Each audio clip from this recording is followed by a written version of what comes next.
Prime Minister Modi's early visit to Washington was a reconnection of two old friends. I think there's huge opportunity for continued growth and continued investment in our mutual interests. There is certainly questions in some parts of the world that does it really mean it's an America going into its shell, the island America? How do you respond to those questions that I'm sure you would be faced with as well when through your travels through the Indo-Pacific? It just speaks to a lack of understanding that for us to have a president who is America first, who puts the interests of the American people first, should not at all be mistaken or concluded to be a president who doesn't understand the importance of the relationships with other countries and wherever possible to work together towards shared interests. So it's a common misconception, once again, that those who call for peace, as President Trump has, that somehow that is automatically equated to being, well, if you stand for peace, then you must be an isolationist. Nothing could be further from the truth. And that accusation actually speaks to a deeper misunderstanding or a wrong assumption, which is that the only way to engage with other countries must be through some form of conflict or warfare. So it's a positive thing for us in the United States, and I believe for President Trump's leadership in the world, to build those relationships and looking at other means of resolving conflict, and really truly being a president who wants his legacy to be one of being a peacemaker and a unifier. And how are your allies responding to this?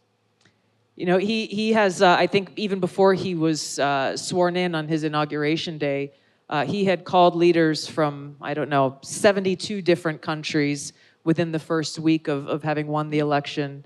He continues to engage in a very constructive and productive way with many leaders across Europe, for example, as these ongoing negotiations are occurring to bring about an end to the Russia-Ukraine war.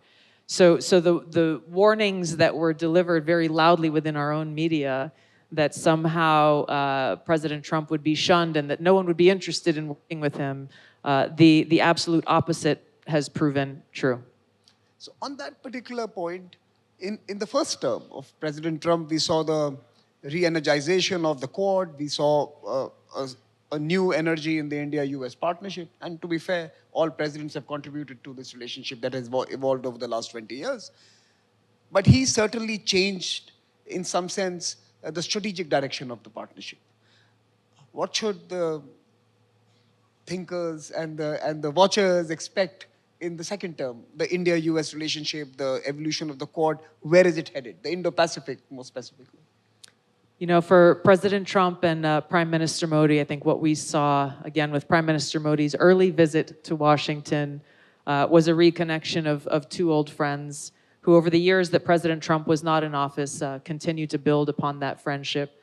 Obviously, that's a personal friendship, but it's one that is indicative of their approach to leadership and their priorities of listening to the needs of their respective people and setting policy and taking action towards serving their best interests. So with regards to the Quad and the other relationships that some of them began under President Trump's last administration, others have begun since. Both he and his team, our cabinet, his cabinet, is already been engaging really from day one with our partners.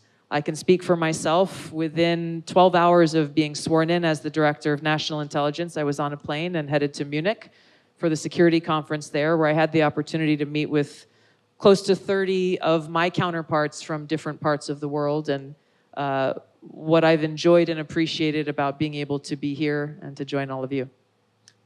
Director, in your current role, what are the specific steps you are taking to advance the India-US security partnership? And what should we be doing together and in the region to respond to what's happening today?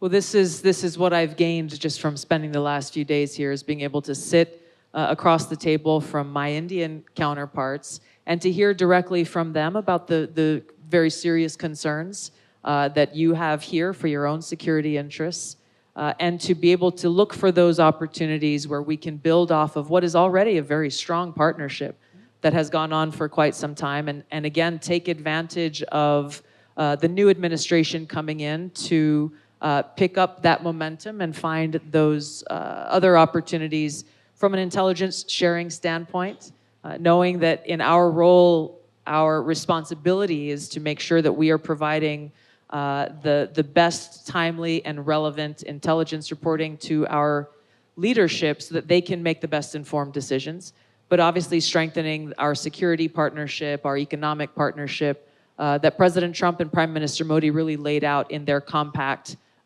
statement when Prime Minister Modi was in Washington, D.C. I think there's huge opportunity for continued growth and continued investment in our mutual interests. Including a focus on emerging technologies and the frontier tech areas? Absolutely. It's impossible to have a conversation about both the challenges and opportunities we face without focusing on the very quickly evolving cybersecurity needs, the vulnerabilities that exist, and the need to maximize emerging tech and AI and other capabilities to strengthen our security interests.